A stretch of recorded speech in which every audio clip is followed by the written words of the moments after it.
very much, and welcome everybody to our session today. It's a pleasure to see you all here, and for those online. So today we will have a very interesting session to look at how we can improve, find opportunities to the challenges that we face when we're implementing radiation oncology around the world. And we have a really great group of speakers that will be joining us as well. This session is not an interactive session, so we will not be giving that input. We, at the very end, will have an opportunity for Q&A. We have some colleagues that will be online or have done things virtually due to travel. And as you can imagine, as an international event, it's quite, or a session, it's quite difficult. And we'll start with the first introductory slides. And next, please. So as we know, the biggest issue that we're having right now is the projected number of new cancer cases. We know that it's going up, and we have to do something about it. The gaps are quite significant. However, there's not enough money to go around to fill all the gaps. So we have to learn from the challenges that we had in the past and find new opportunities to move forward and solutions to be able to address these issues. And the panel, the group of speakers today, will give some insight as to their own experiences. Next, please.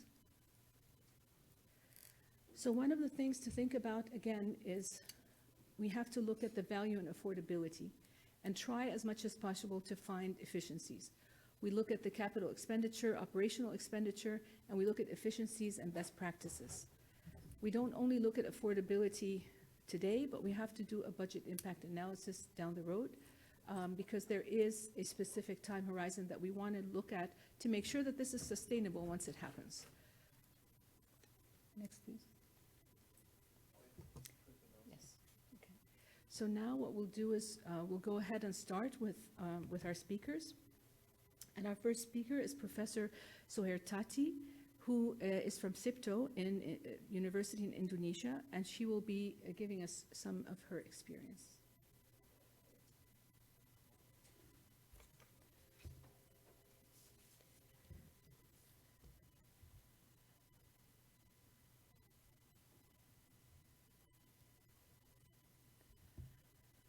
So as you can see, Professor Tati is a leader, has been a very significant force within the global health community and has single-handedly moved forward radiation therapy in Indonesia to a very significant level over the years. So, please.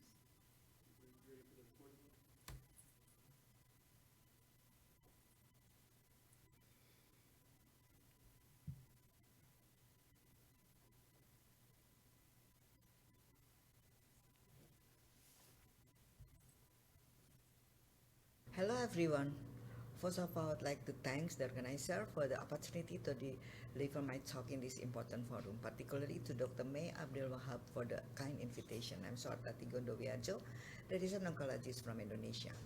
Over the past 3 decades, I've been standing witness to the change that happened both globally as well as nationally in radiation oncology education. And in this opportunity, I'd like to share some efficiency lessons I've learned from Indonesia experience in scaling up radiotherapy access.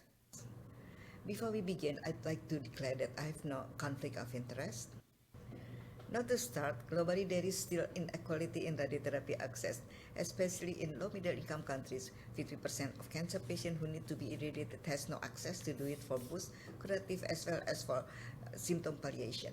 In 2015, the global radiation oncology community advocacy effort to expand global access to radiotherapy, and one component of this scale-up effort was to redesign radiation oncology education. It was hoped that through more efficient education scheme, we could ensure the availability of the required number of radiotherapy professionals by 2025, or at least ensure sustainability of existing radiotherapy services. What we need to realize is that producing trained radiation oncology professionals is not a problem we can view in isolation. At the end of the day, training program are simply one variable in the larger dynamic of labor market, with various factors that determine the input, output, and outcome of the program, both in the micro and macro level involving various policies and stakeholders in various sectors. When we train, let's say, 100 radiation oncologists, how many of them will actually stay in the profession long enough to contribute to access? Out of this number, how many will stay in the country? Or the other way around, how many will come in from abroad? How many will retire? And how many of them will continue working in remote area? The sensitivity to various factors affecting workforce dynamics is even more important when we talk about a small radiotherapy capacities country, because even a small overestimation can have a larger impact than when there are already hundreds or thousands in the profession. It is not unheard of that radiotherapy service in the region can't continue because the only radiation oncologists that retired or passed away. On the other hand, overproduction is equally as bad because that means we are spending resources only to create unemployed professionals. From the supply side, we need to consider not only the rate of production of the new graduates but also the rate of attrition. People leave the profession for various reasons, and failure in including this in the long-term planning can have a negative impact on the sustainability. Also the case that in addition to clinical work, radiation oncologist professionals are tasked with other tasks in the hospital. Of course, it needs to be balanced, their clinical hours and the management duties. In those cases, the actual supply of human resources is lower than the number of practicing radiation oncologists. On the demand side, it's very important to consider which number of use. For example, using the simplified metric of megavoltage voltage per million population will give us a different estimate of staff required than when we use the radiotherapy utilization rate, and also as well as a different fractionation scheme, particularly the hypofractionation. And also, when we plan for a scale up of several years, we need to think about the rate of growth, particularly when a lot of machines are needed, and we need to make sure that we can match a supply and demand over a long period of scales. Based on that method, we already calculated our need with the global RTU 50%. However, recently this year, we studied to find out our RTU based on our own data, and we found that our RTU is 61%, which is much higher than the global data. This is in line with the reality that 70% of our patients come in advanced stage and then need more palliative radiotherapy in their journey. So our needs turn out to be much higher too. Even using the global RTU 50%, our expected coverage is only 43% in 2025. While now with our RTU 61%, this coverage become only 35%. So bigger gap to fill, which also translates to higher needs, not only the number of machines but also the radiotherapy professionals. In Indonesia, we closely followed the balance of radiation oncology supply and demand, taking into account the stakeholder landscape and might influence this balance in the future. For example, we realized that we are still far from having optimal access to radiotherapy across the country and have developed a roadmap for improving access. For the improvement to be sustained, we always try to ensure that there is enough reserve manpower capacity so that a radiation oncology is available to whenever demand for one arises. Given that training has a lead time for several years, this reserve capacity assumes two different rates of growth or demand. This first linear based on the pass rate, and the second is exponential over the 10 to 15 years. By closely monitoring this, we can identify in advance when further increase in workforce to apply is needed a few years down the line and plan accordingly. We realized that setting up a new training program takes time and has to be standardized the quality of training. For that reason, we typically prepare potential training center in advance, including performing quadro audits and pre-accreditation check, and include these potential centers in the existing training scheme of existing residency programs, so that when a major increase in capacity is needed, these centers can be rapidly initiated. To give you an overview of our country situation as an example, currently in 2022, we have 51 running centers with 82 machines. This covers 16 out of 34 provinces in Indonesia. However, the government is planning a big transformation system which include the radiotherapy rapid increase in the number of facilities, including also increased interest of the private sectors in radiotherapy. So in the next few years, we expect to have additional 43 new centers, and by 2025, we estimate that there will be a total of 94 radiotherapy centers with 154 machines. With this calculation I mentioned before, the need of radiation oncologists to cover all these new centers is still enough. However, we need to be careful to align this with other professionals related, especially with the medical physics. For massive scale-up of radiation oncology services, of course, we need to include scale-up in workforce. There are several variables that can influence, that will determine the output of our education program, not only the quantity but also the quality. Something as simple as changing the full-time equivalent requirement of staff in the training program can have a very large impact down the line. Increasing efficiencies is reducing waste of our program, can maximize its output while using the same amount of resources. At one point, we will need to start thinking about our priority when we define a competent graduates, the standard on which the base of our criteria will determine what becomes value and what becomes a waste. For example, should we require mastery of advanced technology and cutting-edge research when our priority is to ensure basic technology access to serve the population? The answer is most likely no, except for the national level radiotherapy center.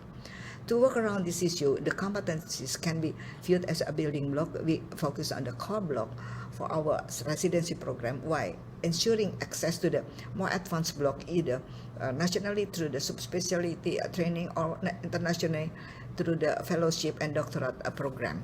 But then again, when you have a trim down all the inefficiency, you'll face another war.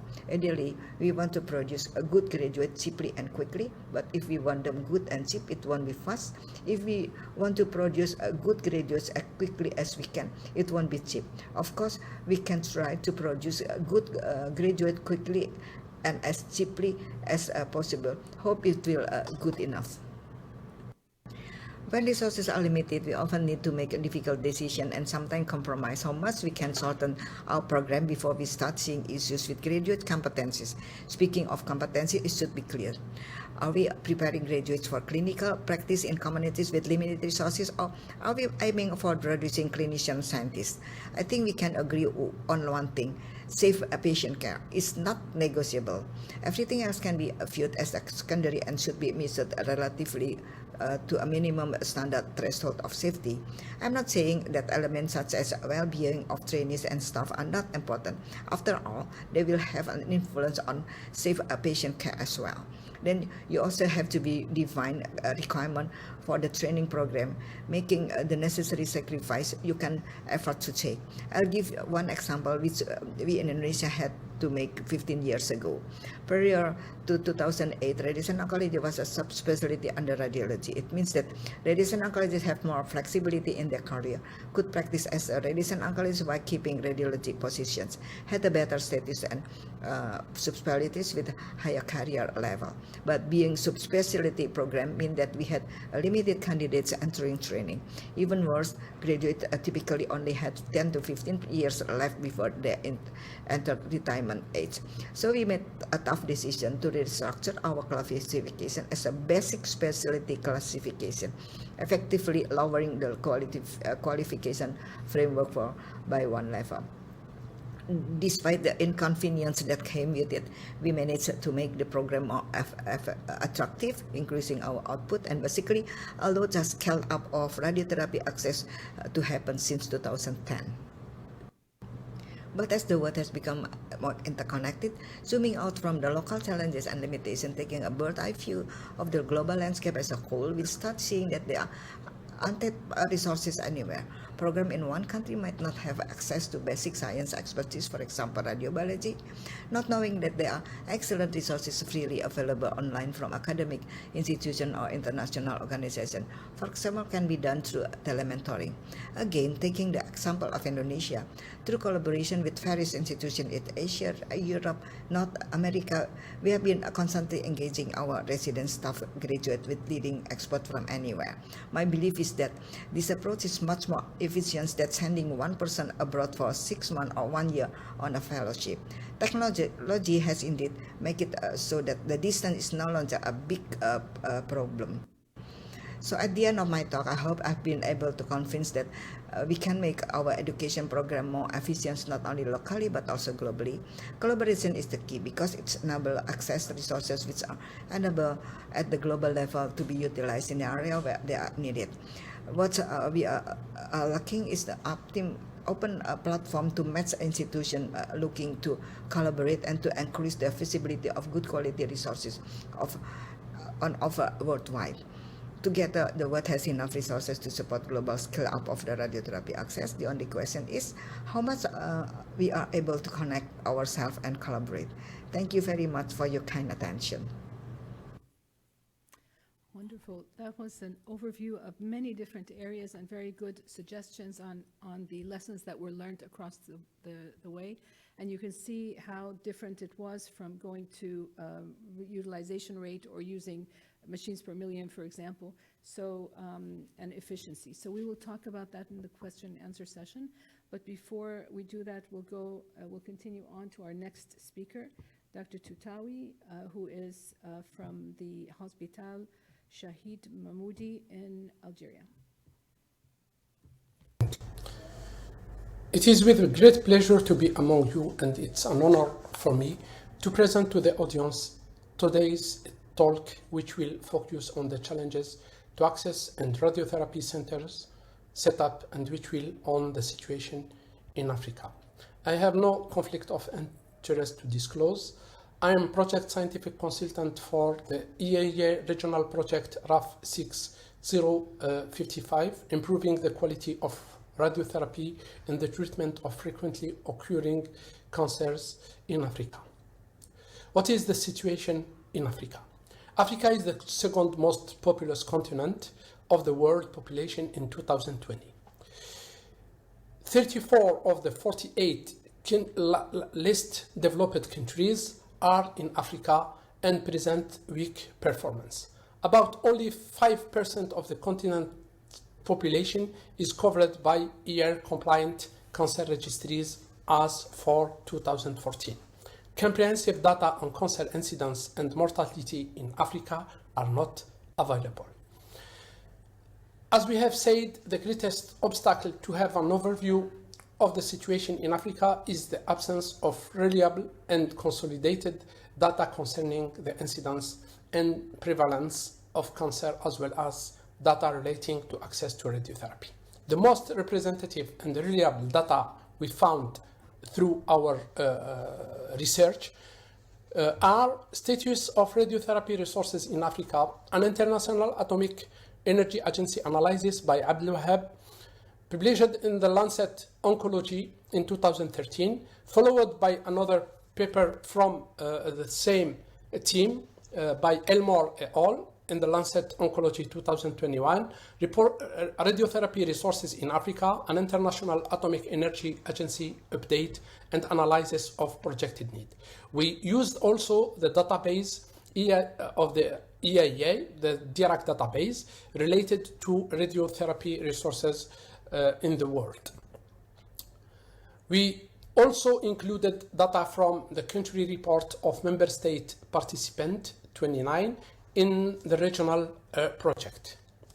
From the two papers cited above, we can see that despite significant progress over the period between the two studies, the situation unfortunately remains alarming. Even the number of megavoltage unit for the region increase, the coverage remain weak. This is due to the huge increase of the number of total cancer cases in the region.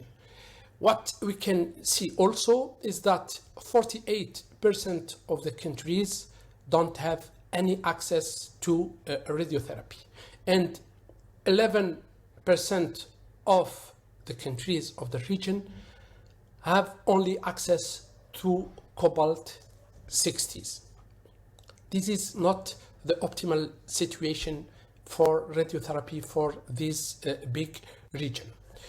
The EARC has reported an increase of new cancer cases in Africa and predict more than 1.5 million in 2030. Despite an increase in capacity, the gap in radiotherapy resources has widened and will continue to widen given the projected increase in cancer. And approximately the half of the countries don't have access to radiotherapy in the cancer care scheme. From the data of the country reports of the member states participating in the regional project, we reported the data relating to the infrastructure and the number of patients treated by radiotherapy in each countries. You can see on this table the data from Globocan cancer and the number of MV machines, brachytherapy, patient requesting radiotherapy based on Globocan data, and patient treated by radiotherapy following the reports. And we note that despite the increase in the number of machines, the response to national needs remain suboptimal. Some countries with sufficient number of treatment machine per 1,000 radiotherapy cases to guarantee coverage more than 70% are unable to treat enough patients. This is mainly due to machine breakdowns and the lack of maintenance and service programs during the life of equipment, poor geographical distribution. The center implementation in the country are not following the population density, and also insufficient human resources. What we can see is that there are important variability across the region, and that the situation remains precarious in the majority of countries. 11 countries only have a single radiotherapy center, and 4 from them a single MV machine for the whole country, for the whole population. 3 of those countries with a population more than 20 million. 40 countries don't have access to advanced technique, EMRT, VMAT, SRT, and 4 countries have only 2D radiotherapy. Regarding human resource, we see a significant deficit for radiation oncologists. The figure on the left shows the radiation oncologist in practice in each country. The second, the number required based on number of patients treated by RT given by the countries in the project report, and the third series that required based on the number of patients requiring radiotherapy. And you can see the deficit on the figure. 44 of the countries don't have any education and training program for radiation oncologists. The deficit is even greater for MPs, and 68.97% of countries don't have education and program for medical physicists. What are the factors that contributed to this situation? Despite the rising of cancer burden, the disease has not received the full attention it deserves due to many issues in the region. Another major issue affecting cancer care in Africa is limited qualified cancer professionals, inadequate training institution, inadequate infrastructure and equipment. Acquiring, replacing and maintaining equipment is a major problem, especially now that most countries would like to transition from basic to more advanced technology. Recruiting qualified staff is a major problem in the majority of African countries due to lack of position available in the civilian service in member state. One of the persisting constraints is the non-recognition of the medical physicist within the health professional councils. Lack of clear plan when considering the transition from basic to more advanced or complex newer techniques or technology, absence of clear plan of capacity building that support radiation oncology services. And I take the opportunity to highlight the latest initiative of the EIA, Rays of Hope, and which can be an important mechanism in improving the situation in the region. Thank you for your attention. So that was a lot of hands-on experience, not only within a country, but within the region. And as you can see, many of these talks, there's a lot of opportunities as well as when we look at the challenges and see where we want to go. So we will have a chance to discuss this further, and we'll also hear a little bit about Rays of Hope as well at the end. So now for our next speaker in person, Dr. Serbi Grover, who is Associate Professor at the University of Pennsylvania, also works with NCI, and at the same time practices in Botswana. So what a combination. Thank you very much, Serbi. Thanks, May, for inviting me today for this session, and thanks for organizing this session. I know it's not easy to have international sessions, especially right now with the mixed travel, non-travel combination for meetings. So thank you for all your efforts. So today I'm going to speak about just setting up research collaboration, significance of research in LMICs, and the impact that can potentially have in improving care of patients. And I know several folks in this room are particularly interested in this, so I'm looking forward to a discussion afterwards as well and hearing your thoughts. If I can figure out how to work this. Great. Here are my disclosures. I am a consultant for Genesis Care and their global program, as well as funded through several grants from the NCI. Okay, so I think we are a little bit familiar with this. The cancer incidence is supposed to skyrocket in the next 10-15 years from 18 million to 30 million, and cancer deaths are going to increase from about 10 to 17 million. Unfortunately, majority of these new cases are expected to be in LMICs, about 80% increase, and 70% of these cancer deaths are expected to be in LMICs. So huge burden. And when you look at cancer as a leading cause of death, and it's not just in high-income countries anymore, you can see the dark areas where it's going to be the leading cause of death, and it's not just the high-income countries anymore. You're starting to see a lot of low and middle-income countries creeping up in terms of cancer-related deaths. And again, there's a double whammy happening in the low and middle-income countries, so it's not just the same risk factors that we see in high-income countries that we're starting to see in low-middle-income countries, but you still have those infectious causes as well. So you're dealing with cancers related to infectious causes at a much higher rate, as well as all the other known risk factors in high-income countries. So you sort of have, again, a double whammy of cancers. And I know several of you agree in this room.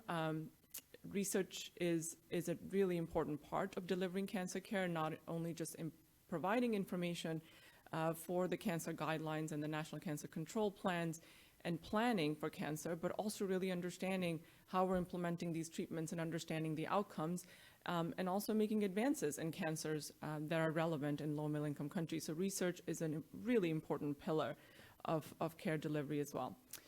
Unfortunately, even though majority of the cancers are going to be in low middle income countries and majority of deaths are going to be in low middle income countries, the landscape of research looks very, very different. So as you can see here, majority of the publications are coming from high income countries. And even though Africa represents 15% of the population, only about 1% of cancer research output is out of Africa. And then when you look at clinical trials, it's a similar scene. Again, majority of the clinical trials, over close to about 90%, are in high-income countries, and a very, very small percent are in low-middle-income countries. And I think that's finally being recognized, and it's becoming more of a priority for the Center for Global Health at NCI as well, and starting to think about what sort of infrastructure do we really need to set up clinical trials in low-middle-income countries to give patients access to therapies that we have in high-income countries, and also to be able to understand what cancer interventions we need in low middle income countries. There are several challenges, and funding lack of expertise, lack of appropriate research training, and just significant other commitments on time that contribute to why there's not the same research output from low and middle income countries. In my experience of having now worked there and worked in African setting for the last 8-10 years, there's several challenges that really make it difficult to get projects going. So challenges related to RRBs and the RRB requirements being different in different countries, and really sorting that out. Grants management, so having NCI grants and implementing them in a region that doesn't have the same grant management and reporting can be challenging. Data systems and setting them up from scratch to make sure they're robust and meet all the compliance. Then not having appropriate lab and imaging infrastructure to be able to monitor some of the outcomes. Again, training and mentorship has been a big piece, and I know IEA has been doing a lot in that area. NCI, Center for Global Health, has been working a lot in that area. Limited protected time and limited trained personnel, particularly in research. We think about training investigators. That's one piece of it, but then training research coordinators, research assistants, that's a huge, huge aspect of delivering good projects and designing good projects. And we haven't really gotten there and thinking about that. It's been done on ad hoc basis with different projects, but we don't really have a centralized program to do that. And then overwhelmed and inadequate clinical systems that make it very challenging, right? So most of our collaborators, investigators in Africa working for ministries of health, they can't really have an effort to do projects. So any research projects that have to happen in the evenings and weekends. And if you were to hire another physician to do that, then it's also taking another physician out of the clinical system and just been doing research. And there's always significant dilemma regarding that as well. So what does it require? It requires, you might have seen this slide from me from other talks, it requires a significant multifaceted approach that starts with the governments, with the NCCPs, and recognizing the significance of research, and then that's starting to happen with a lot of the national cancer control plans, thanks to IEA and WHO.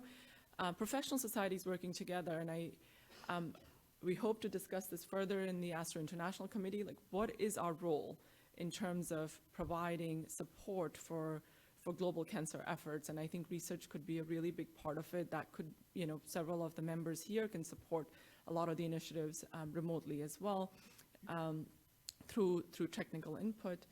And international bodies like NCI and IEA and WHO, and of course industry and private sector. So I know several of the industry partners are starting to realize that there's a huge gap here and starting to provide funds for research, for investigators from LMIC to build research capacity. So I want to also present a few examples of research that have worked, because it's not all doom and gloom, and there are several people working in the field with collaborators and stakeholders, and there's some significant work that's been done that's a foundation for further research in the region. So this is our clinic in Botswana. It's a cervical cancer clinic, or a GYN cancer clinic, that started in 2015, and over time it's become a site for clinical care. All the GYN cancer patients get seen there. Also a site for training for registrars resident in Botswana, in the region, in South Africa, as well as residents from the US. And also has become a major research site because we're seeing all of the cervical cancer patients, or all the GYN cancer patients in the country. We also collect meticulous data on all of those patients, and it's become the foundation for backbone for a lot of the patterns of care outcome study that we are able to feed back to the Ministry of Health to input into the guidelines, but also some of the translational studies that are important to improve care of these patients. So we've set up also a patient reminder system through the research foundation that's really helped us improve patient care. So we use this as a mini EMR to be able to take photos of all the patients' care records, since they're all on paper. And that way we can keep track of their treatments, but then also we use this to send SMSs to patients for their follow-up. So this has improved our research follow-up, to close to 100%, but also really helped improve clinical care. So we know what treatment patients are getting, and we know when they need to be followed up and when they need to be coming for treatment. So we can use this application, although funded through research, very significantly to improve clinical care as well. So a lot of the work that's been done out of this database by several of the residents who are in this room, Emily McDuffie led a lot of this work as well, looking at survival of patients with HIV, because there'd been a lot of misconceptions that patients with HIV, despite being very well managed for their HIV, they often were not getting the same treatment because they can't tolerate the same way.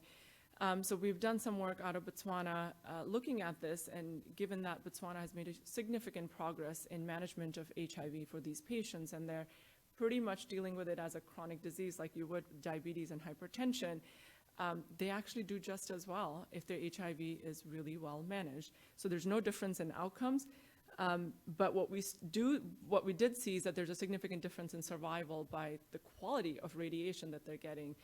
The higher dose we can get to, the higher their survival is. And so that's really where we need to focus on to improve the outcomes and not sort of quibble over their HIV status. Similarly, there's been great work done by Dr. Satish Gopal and his colleagues in Malawi, and really trying to characterize the lymphomas that they're seeing and look at, again, what their outcomes are by HIV status and their treatment completion rates. And again, what they saw was there was actually no difference in their outcomes by HIV status, and these patients, do just as well regardless of their HIV status. And this data has actually become the foundation for a clinical trial giving access to immunotherapy for patients with lymphoma in Malawi, which will be opening very soon. And this is work that my colleague Kostya has done out of Ghana, in characterizing, again, prostate cancers in Ghana and in the region. And this has become the foundation for further genomic studies in prostate cancer in the region and future studies. So what do we need? I think there's been significant efforts at different country levels through partnerships and successful collaborations. What I would like to see in the next few years is clear disease site consortiums in the region to really understand, get quality data in the region and start to understand what's actually happening in terms of epidemiology of this disease, natural history, and some of the biology. And then again, use this consortium as a foundation for clinical trials for the questions that are relevant in the region. There's a lot of efforts, again, through NCI and IEA for research training, and we need to just keep those up. I encourage all of you to look at the RFAs that are coming through NCI, through the Center for Global Health, to really build on the research capacity. And there's a significant focus on implementation science in global health and global cancer as well, again, focusing on building this research capacity in the region. So I'll stop here, and then looking forward to a discussion later. Thank you. Thank you very much, Survi.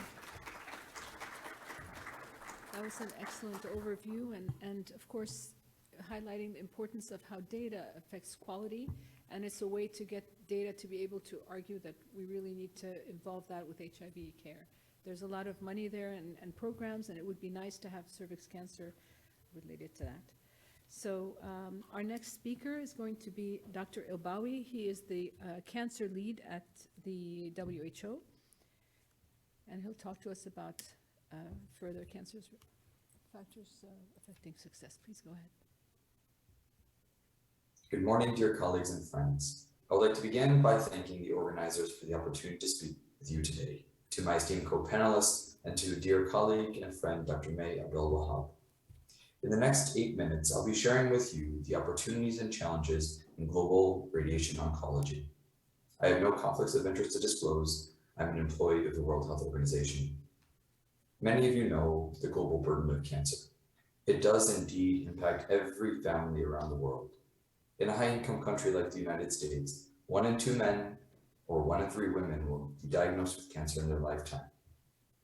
And in low and middle-income countries, the burden is rapidly rising. Already, 1 in 5 or 1 in 6 will be diagnosed with cancer during their lifetime. But progress has not been equal.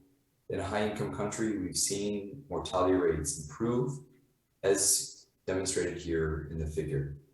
But in low and middle-income countries, overall deaths are increasing, premature mortality rates are stagnant, and we indeed can focus more on accelerating progress in those settings. If we do, we can save 7 million lives in the next decade. 7 million lives. We should recognize we're not starting from zero. In the past decade, there's been incredible progress in the global cancer agenda. As we can see, cancer is now captured in the Sustainable Development Goals through the target on premature mortality reduction and universal health coverage. Governments have made commitments to cancer through World Health Assembly resolutions. We've seen significant increase in the amount of guidance that IAEA, WHO, and UN partners are able to provide to stakeholders in how to build a cancer system. Even more importantly, this information is translating to the country level. In the past, very few countries have prioritized cancer on the health agenda. Now, we're working in more than 90 countries helping build cancer capacity, including through cancer initiatives. And we've been able to do this with a focus on equity and health as a human right. As it pertains to value for money, for the past decade and beyond, a lot of the money in development assistance has gone to communicable diseases like HIV, TB, and malaria. But indeed, for us in cancer and other non-communicable diseases, we've been able to do a whole lot with a little. This is where we need to improve a bit more. How can we now translate these successes into stories we can share, best practices that can be delivered, and go fully to scale?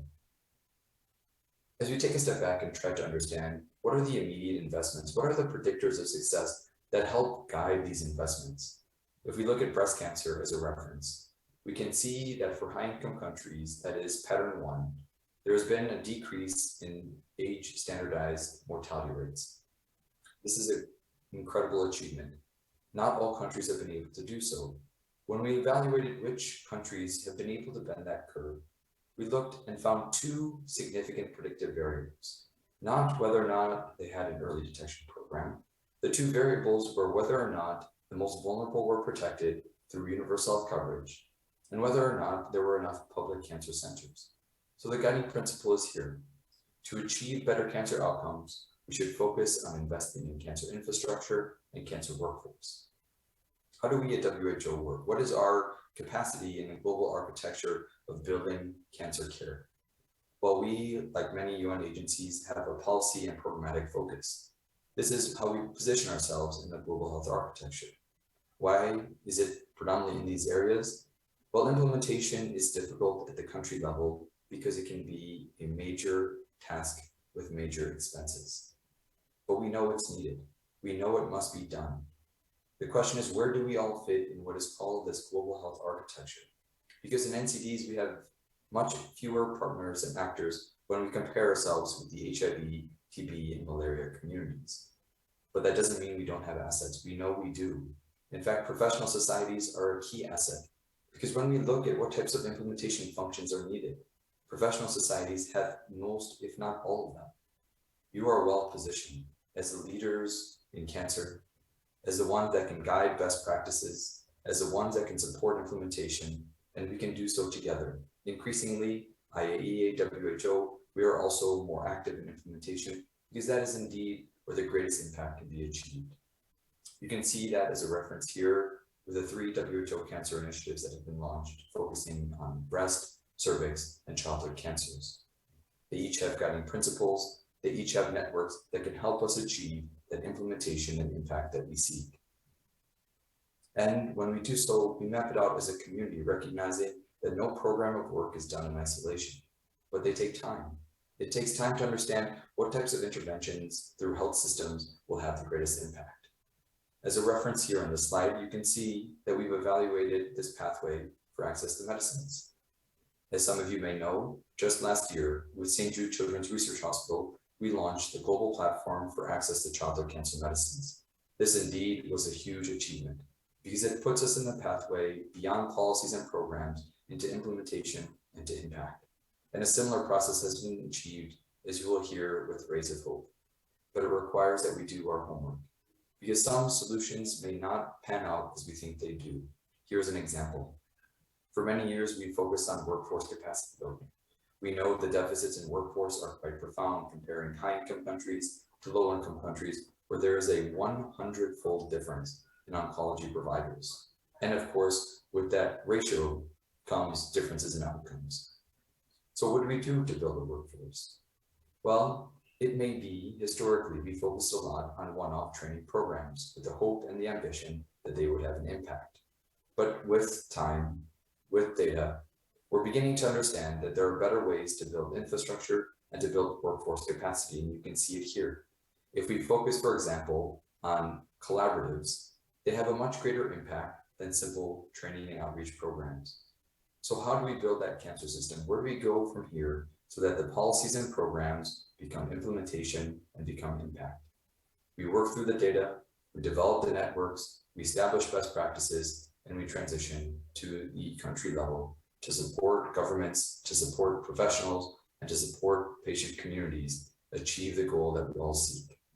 It is a privilege to be here today. We take this the seriousness that it deserves, and I'm again sorry to not be there with you in person. You have a leading voice in oncology. We appreciate it and we celebrate it with you. Together, we can make that shift from policies and programs towards implementation, recognizing that in fact we are interconnected in how we work and how we function, our mandates, our skill sets, and if we indeed work together, we can have a massive impact for cancer communities in need globally, in the US, in the region, and in every country around the world. It does take a sustainable business model. We must continue to do our homework to understand how can we build those best practices and proceed, but we are committed to continuing in that journey, to do it with you, to do it with IAEA, and to do with all those that are ready to serve the most vulnerable populations in need around the world, those that suffer from cancer. Thank you again for this opportunity, and we look forward to our collaboration. So thank you very much for that. From Andre, he basically went over some of the available platforms that we're working on right now. Our next speaker was Lena Fedorova, and I'll be replacing her in terms of Rays of Hope. Next, please.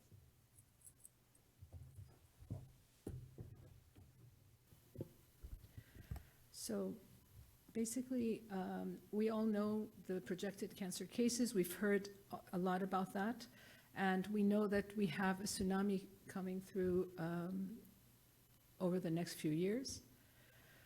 We know that we have to figure out how to address this big gap. We've heard about the education, the research, the implementation struggles, but also very importantly, with many of our colleagues that we've heard from, we also heard about solutions.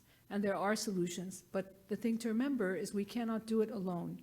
And that's the importance of having the whole radiation oncology community come together and work together. And there are many things that are happening at this ASTRO meeting and support from ASTRO leadership, as well as the formation of a new society network, which Ben is here, Ben Slotman is here, the president of that network, the first president of that network, and that'll help us work better together.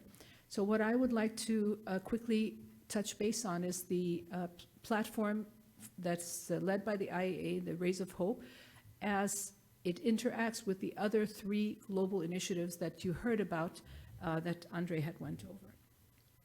So I don't need to preach to the choir. Everybody sees here the limited access. We all know it. We recognize it. That's why we're here. But if you look at the global cost and you look at the net benefit, you can see that it's worth investing in from an economic perspective.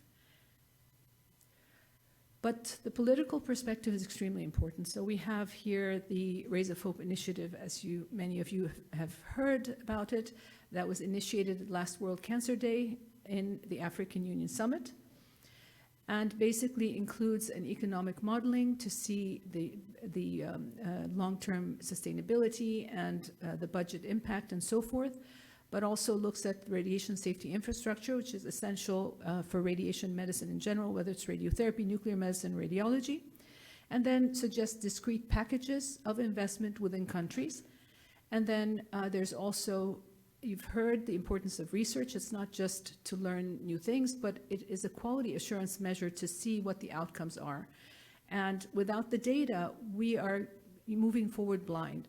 So the innovation and data is really important.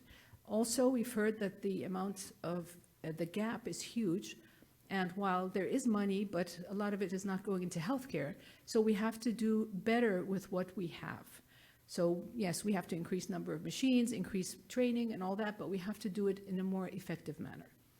And finally, we know the IA has been implementing projects on the ground for 60 years. Of course, it's increasing in terms of the number and complexity of the projects in the last 10 years. However, sustainability has been addressed as a very important thing, and one of the opportunities is developing anchor centers within the regions to support the rest of the region. And then finally, finding money for all that. So when we look at the value for money, we want to see the cost effectiveness of the service and looking at the GDP to see whether it makes sense to have a specific facility somewhere, where to put it, so geospatial autocorrelation to make sure it reaches the maximum number of people, and look at competing priorities.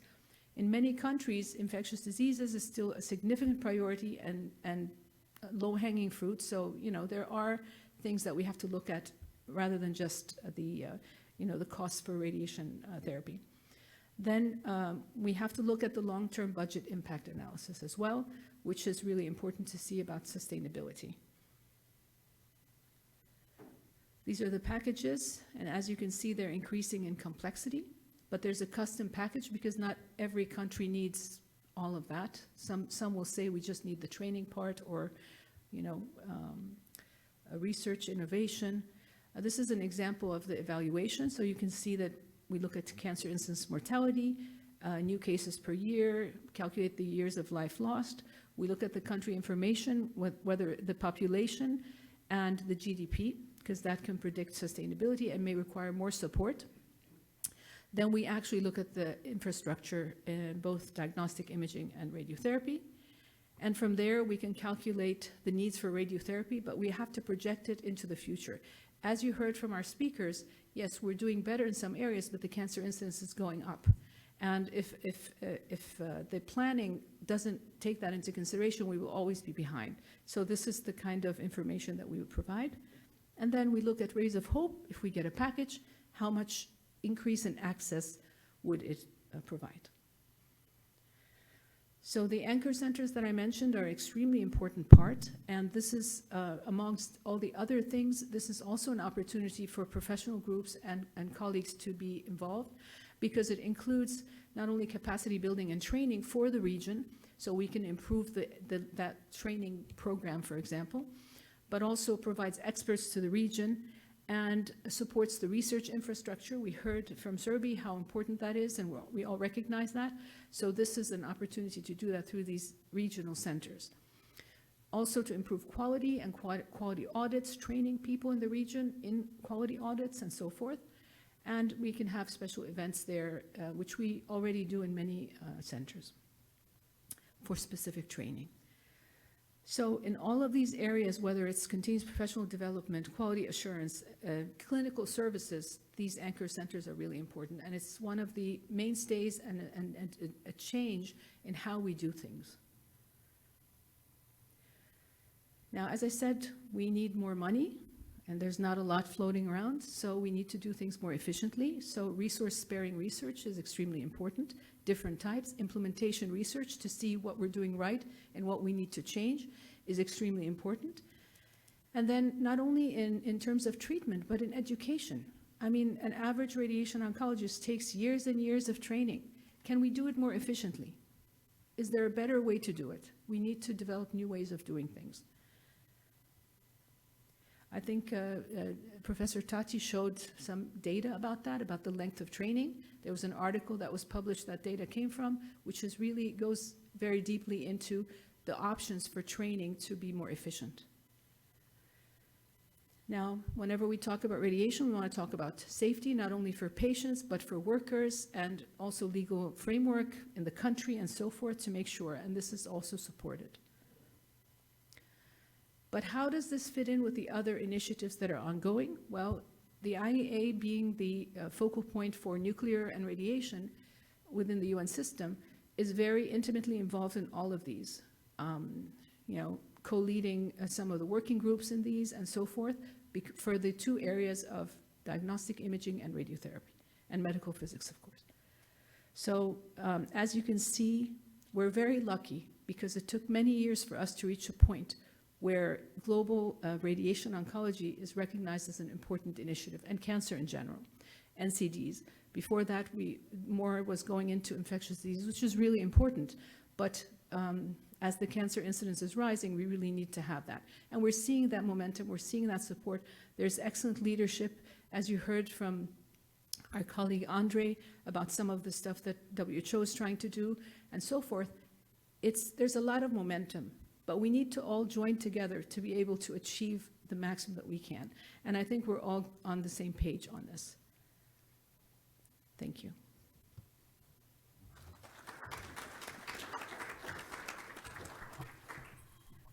So I think finally we have Norm, who is not with us today, but provided us with his thoughts. Can we have that, please?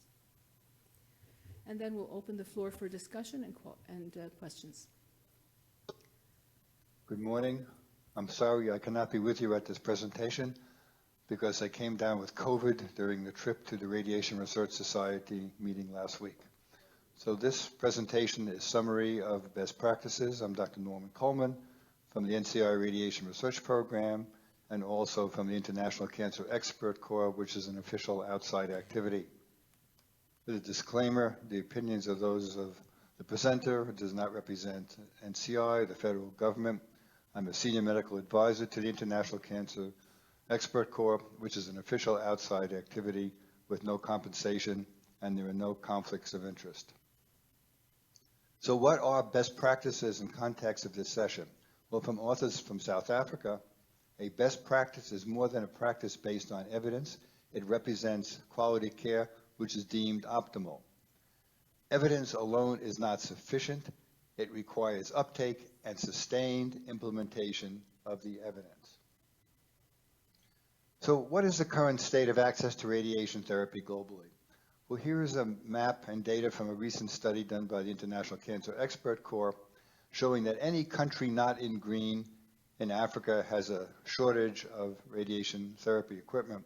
And the table on the left shows that for resource-rich countries, the number of patients per LINAC is about 125 to 130,000. In Africa, the better countries have about 600 to 800,000 per LINAC, and there's some countries with 1 to almost 100 million people per LINAC. So clearly there is a severe shortage that has not been rectified much in recent years. So I'm suggesting a new term that may motivate us called better practices. How do we go from these to best practices? So what do we have now? We have good intentions. Few would deny that the global cancer care need should be met. We have superb individuals, evidenced by this panel and the audience. We have excellent quality professional societies, but they have broad agendas, often economic, with variable investments in global health. Fortunately, there are annual themes now for global health and for diversity, equity, and inclusion. We are unique. Radiation oncology has our own UN agency, the IAEA. We have committed and dedicated NGOs for cancer care, but they have a pittance in resources compared to infectious diseases, although it is not a competition, but a partnership among them. We have outstanding early career leaders, senior mentors, and twinning programs. We have some support for global and what we call local global health as a career path, and there is limited to no real progress in closing the gap for cancer care over the last decades. So what are the characteristics of what works? But we still have a large shortfall. So the characteristics are real on-the-ground information on the needs, capacity building from and with local champions, local community buy-in, sustainability beyond drop-in helicopter missions, care suitable for the underserved in HICs, education, training, and mentoring, which is often multidimensional, multi-year programs, and a sustainable global health career path for resource-rich countries. So what is the current need? There's a need right now for at least 5,000 LINACs globally. If we could do 1 per week or 50 per year, it would take 1 century to fill the current need. So the century challenge is, how quickly can we achieve a century? So what might we do to address best practices? Honest appraisal as to why there is not adequate global RT. Develop new paradigms for engaging others in cancer care. For example, flex competence and wisdom healthful aging models of the ICEC. Examine the values for our specialty and departments to enable and support those willing, eager, and committed to global health. Recognize that if we don't do it, who will? Move from data to humans. The horrible quote from Stalin, one death is a tragedy, 1 million is a statistic, we must remember. Understand exponential growth and how that works. Too hard is not an answer. Enable or at least accept disruptive thinking and change. Don't accept for others cancer care conditions that would not be tolerable for a single day in our resource-rich world. Understand it is a radiation oncology opportunity. Formalize clinical oncology and radiation oncology to perhaps include a global health subspecialty. So to launch better practices for global health, here is a potential exponential model. Shown in the circle is a circle of mentors with the mentees being involved in patient care and healthcare systems, but there are senior mentors, early career mentors, junior mentors, and so forth.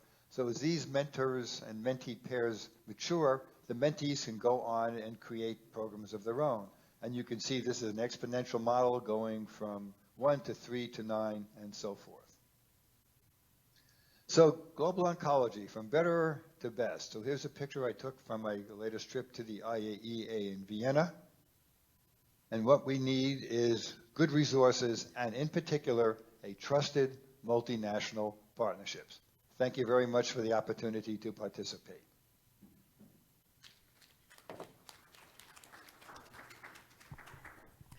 Thank you very much. That was quite inspiring, as always. Norm always inspires us. And I think we're more or less out of time. However, we will stick around if anybody has discussions or questions you would like to share with us. But we will have to close this session. We thank you so much for coming, and we had a great group of speakers. We thank the speakers as well. Thank you very much.